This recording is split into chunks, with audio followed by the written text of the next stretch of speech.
All right, so we're back here, and what we've got is our fully assembled S&S oil pump ready to install here. A couple of things to point out. I did the installation of this over on the bench, or I'm sorry, the build of this, or assembly of this. You can see how to do that, but with the S&S instructions or in their video, they cover that as well. So I figured I would just get this done. But essentially what you're doing is taking the pump apart, cleaning everything, getting all the packing oil off, and reassembling and making sure to use a good amount of assembly lube on all the parts as you do that. It's pretty straightforward. One thing you do want to make sure of, and the instructions cover it well, is one of the G rotors in here has a relief cut in it. It's the one, the intersection here. You want to make sure you get that going the right direction. That relief cut points towards the motor when you install the pump, so just make sure you're looking out for that. The next thing is we've got our new O-ring for the scavenge port here. The O-ring gets installed into the case, and then the pump goes on top of it, not the other way around, or you won't necessarily get it seated correctly. So I'm just going to go ahead and place this O-ring in. And the O-ring's been nice and lubricated, so that's ready to go. I'm just going to switch hands here.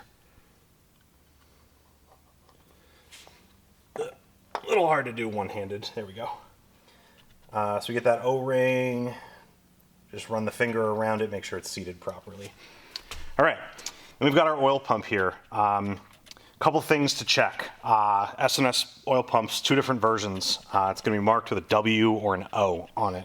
W for water-cooled, O for oil-cooled. So this being water-cooled Road Glide Ultra, or Road Glide Limited, I should say. We're going to want the water-cooled pump, and that's what we've got. So S&S gives you two options of how to do this. You can either assemble the pump on to the pinion shaft, or you can assemble the pump and then install it as assembly. I prefer it this way. Like I said, it can be done either way. So a couple of things that need to be done here. I'm trying to find something to wipe my hand off with. So the first is we want to make sure that the pinion shaft is set up so that the flats are at 12 and 6 o'clock. So a little past it there. All right, and then we're going to do the same thing with the oil pump, and we're going to do that using our oil pump alignment tool from Fueling. So basically, we're just going to run this through, and this is basically looks just like the pinion shaft, right? So we're going to push this through, kind of give it a couple of turns to get it to catch everything. There we go. I made no effort to get this aligned as I was installing it, so everything is kind of all over the place. But as you can see, even in spite of that, it will catch it. The tool does need to get all the way in here, so there's one last rotor here that needs to get into place. I'm just going to try and help it along. There we go. All right. So once you got your tool sticking out the other end, you know you're all the way through. So now that's aligned. You basically kind of need to just look at it and make sure you get the flats up and down so that it slides onto the pinion shaft. So what we're going to do is we're going to install this, and basically what you want to do is make sure you got a good seal on the scavenge port into that O-ring that's in the case.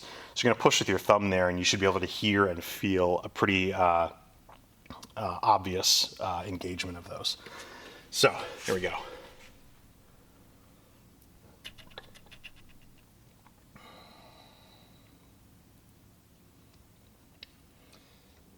All right.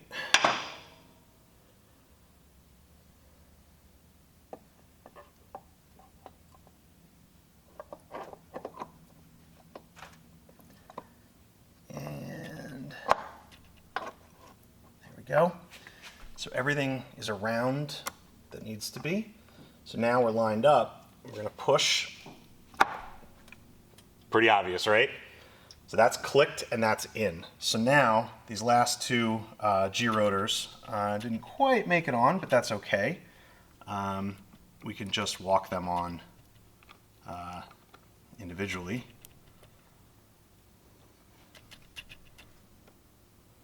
A little slippery, all covered in oil. There we go. All right. So our pump is in. There is one more step here, which is you need to take a straight edge and run it across the bosses on the case here for where the cam plate installs. And what you're checking for is to make sure that this oil pump assembly is not proud of those two surfaces. If it is, it's going to contact the cam plate. It also means that your scavenge port is not fully seated and you're going to have an oil pressure problem. So I'm going to get my hands cleaned up. We're going to check that and we're going to proceed to the rest of the install. All right, we are back, and as you can see, we've made a little progress since the last clip we did. I think our last one was we were doing the oil pump, so since then, did a couple of pretty straightforward steps. Once the oil pump is in, went ahead and got the camshaft itself cleaned up and assembly lubed that and installed that into the new bearing. And then went ahead and slid the new cam plate from S&S over the pinion shaft here and the new S&S 475 cam. What we've done now is, as you can see, we've got our hardware in here. Basically what we did was with some blue Loctite on each of these fasteners, ran them all in and just snugged them until they made contact. We started with the oil pump screws, these 4, and then we went and did the cam support plate screws.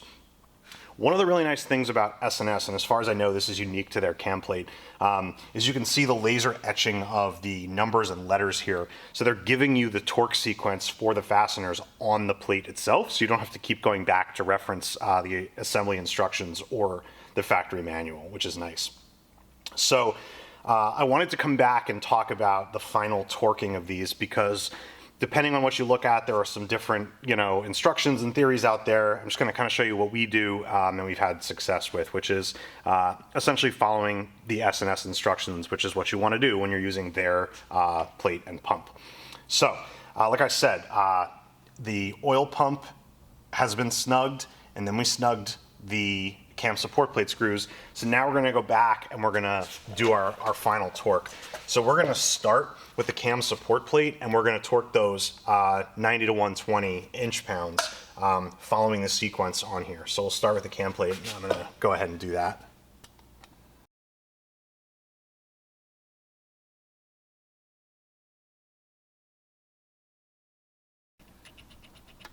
And 6.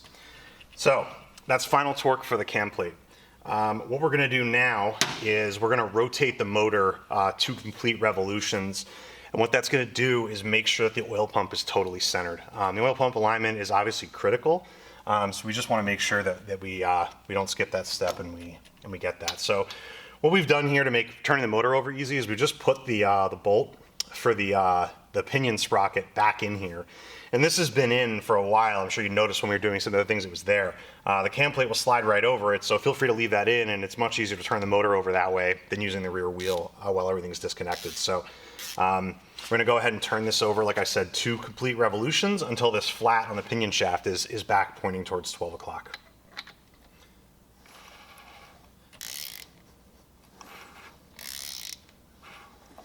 That was 1 and a little. And there. So there we go.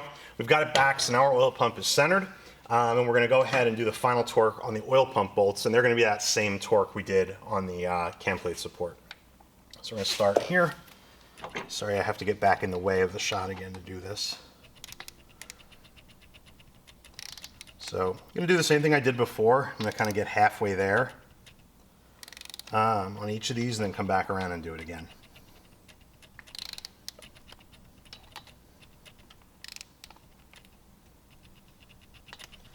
Okay, back to A.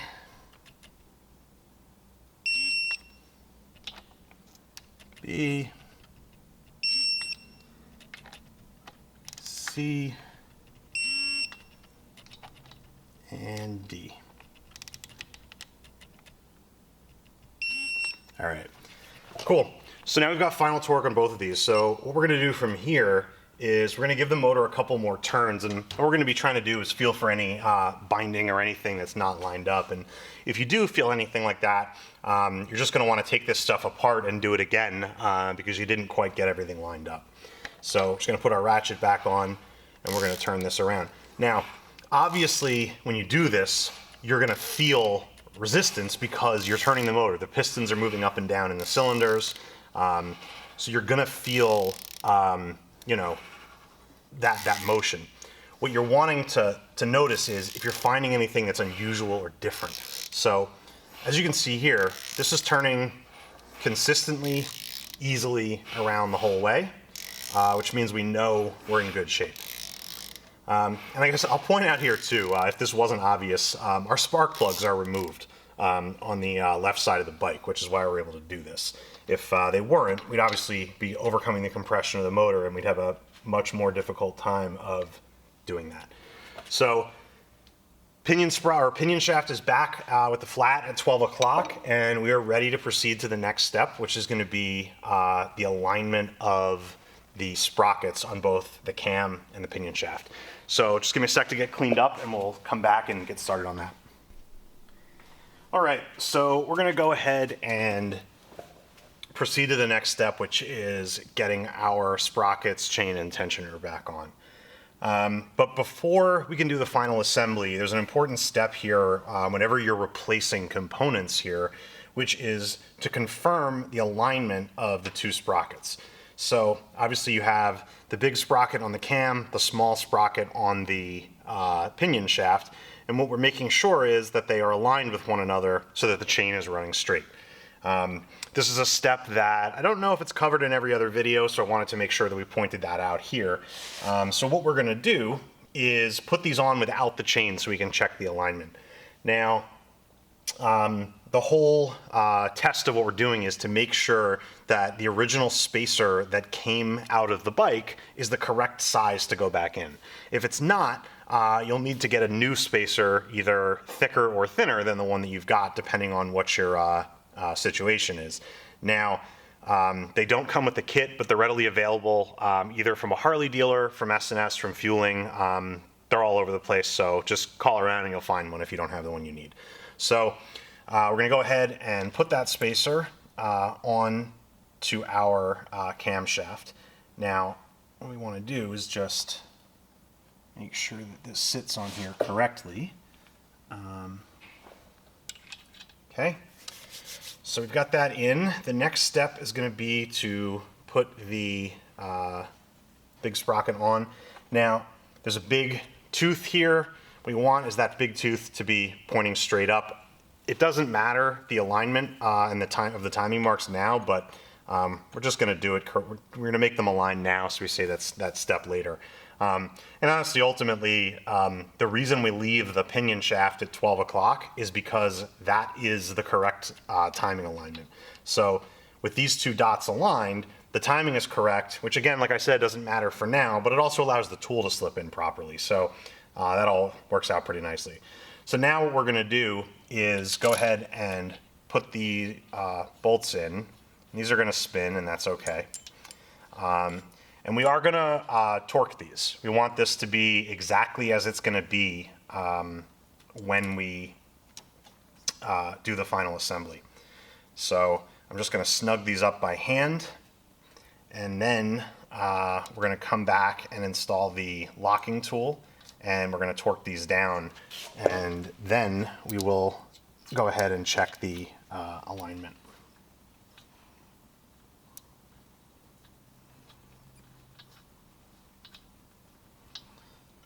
All right, it's about as good as I can do it by hand, so I'm just going to spin our timing marks back, put our locking tool in,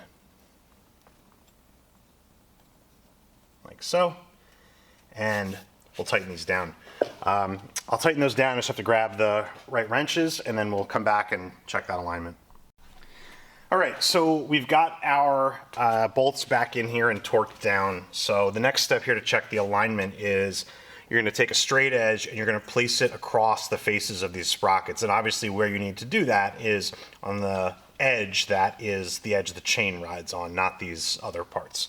The tolerance for the spacer is 9 thousandths. So basically what we're going to do is just check and make sure that we don't have any more offset than that 9 thousandths.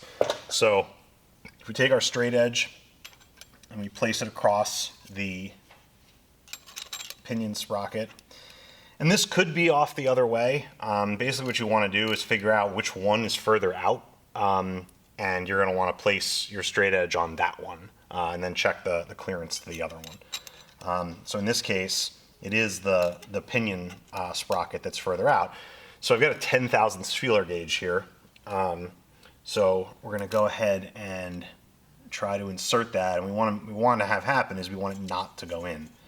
And it looks like on this one, it is pretty easily passing through there.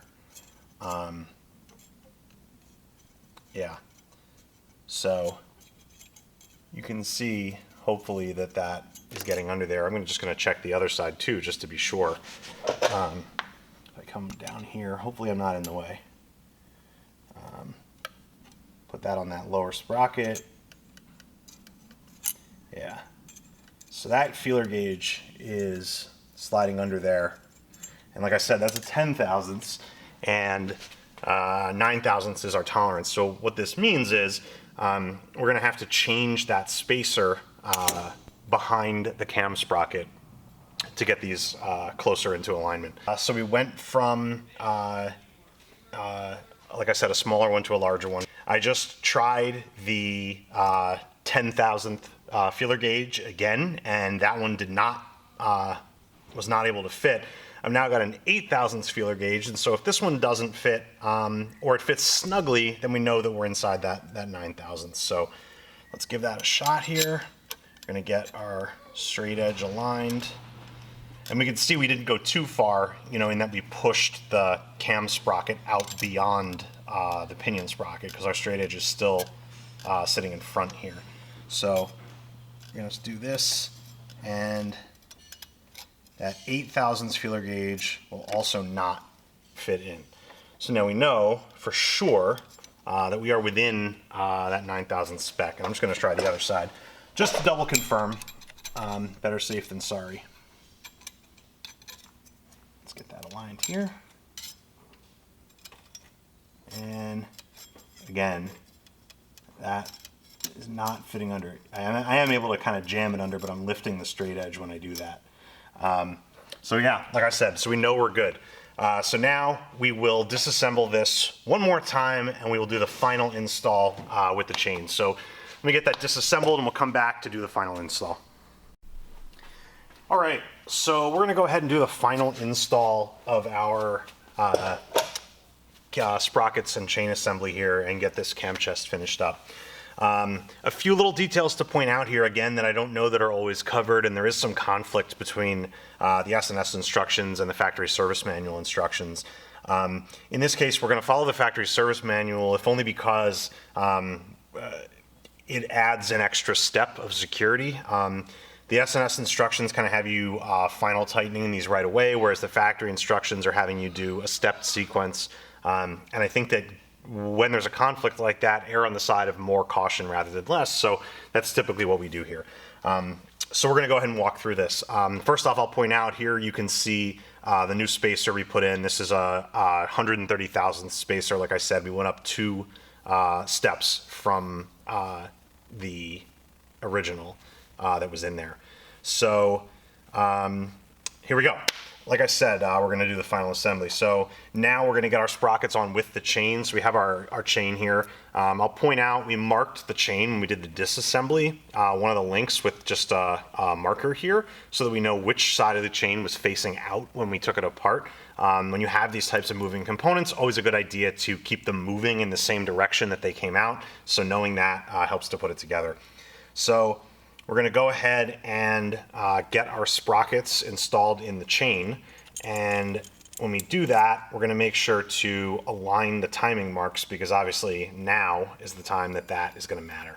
So we'll put this in, and just to show you, so that is that's 1 tooth off right there. So that's wrong. So that's not it.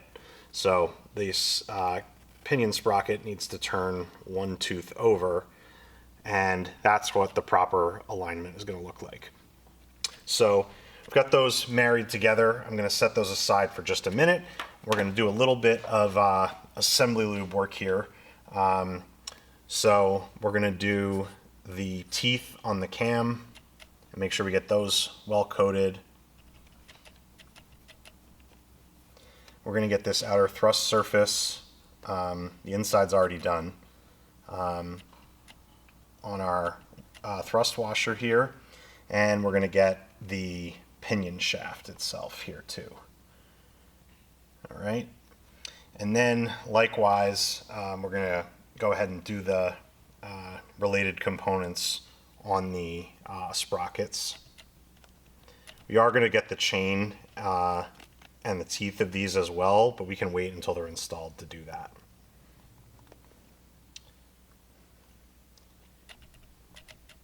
Hopefully make just a little bit less of a mess. All right, and I did just knock that sprocket out of alignment there. So we got to fix that. There we go.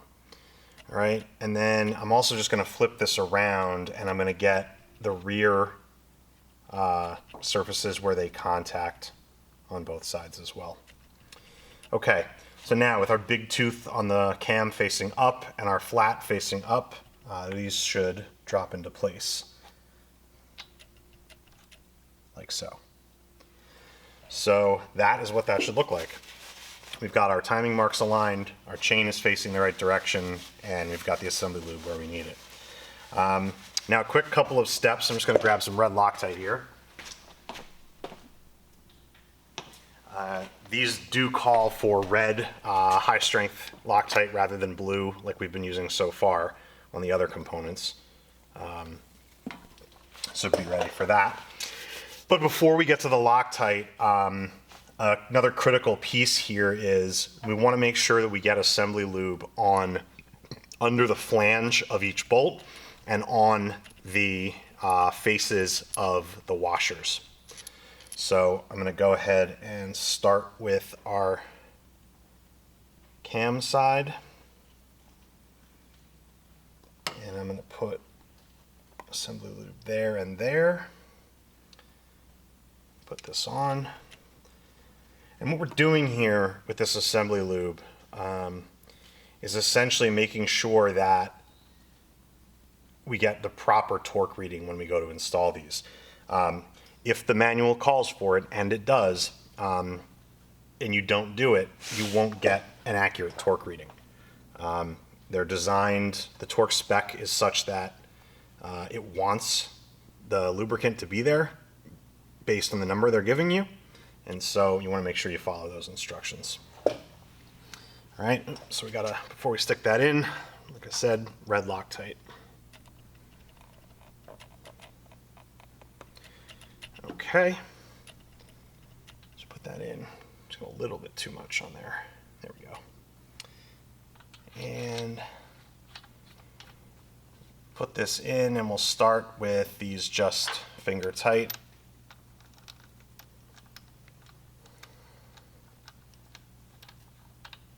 Okay, get that snugged down.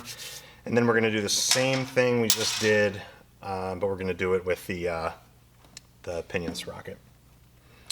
So assembly lube on the flange of the bolt and on the washer face. And the other side of the washer as well.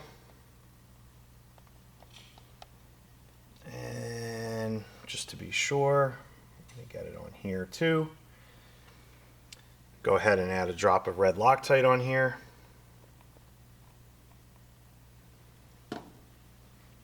And get this one started in as well.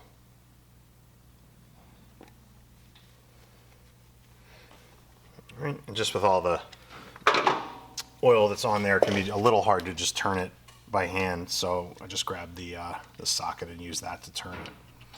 All right, so with both of those snugged, we're going to go ahead and install our locking tool again, and we're going to follow our torque sequence. So where we're at here is we're going to first tighten both of these to 15 foot-pounds. So I'm going to go ahead and do that. So let me just set the torque wrench here. So we've got 15. I'm going to start with the cam sprocket.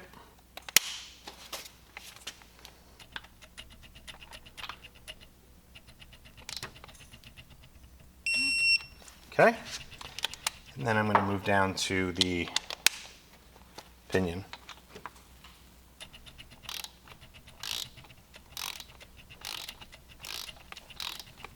Okay. And there we go. Now, next sequence is going to be to loosen each of these by one full turn. And then we're going to go back and do the final torque. 1/4, a half, 3/4, one turn. And same on the bottom. 1/4, half, 3/4, full. All right. Now we're going to go back and do our final torque. So we're going to start with the cam, and that is going to go to 34 foot-pounds.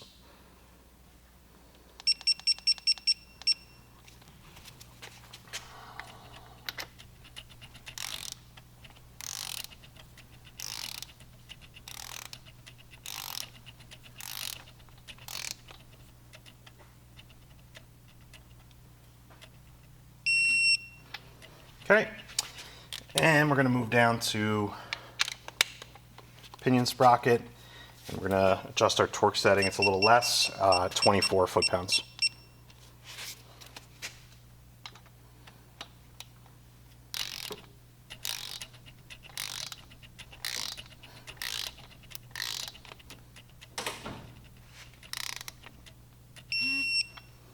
Okay, 1 pound over, it's all right. And that is going to be the sequence for getting that on there. So take out our locking tool and we're good to go. So our last piece here is going to be getting our chain tensioner back on. And these are stock components in this case. So I'm going to go ahead and grab the hardware for that. And I'm just going to clean them off. We're going to use blue Loctite on these fasteners. Put that red away for now.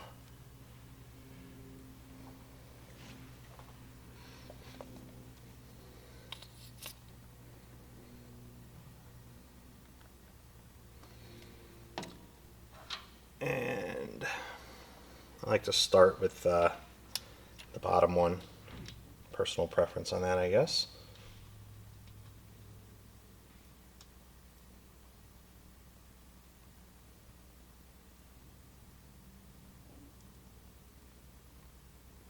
Okay, just thread that in by hand, and let me grab the top screw, and then go ahead and put some blue Loctite on the top one, and go ahead and get that one in as well.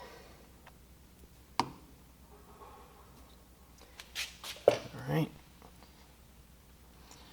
And another little call out here, I guess I can make is, you know, these chain tensioners, if you've worked on a twin cam, they're a little bit different.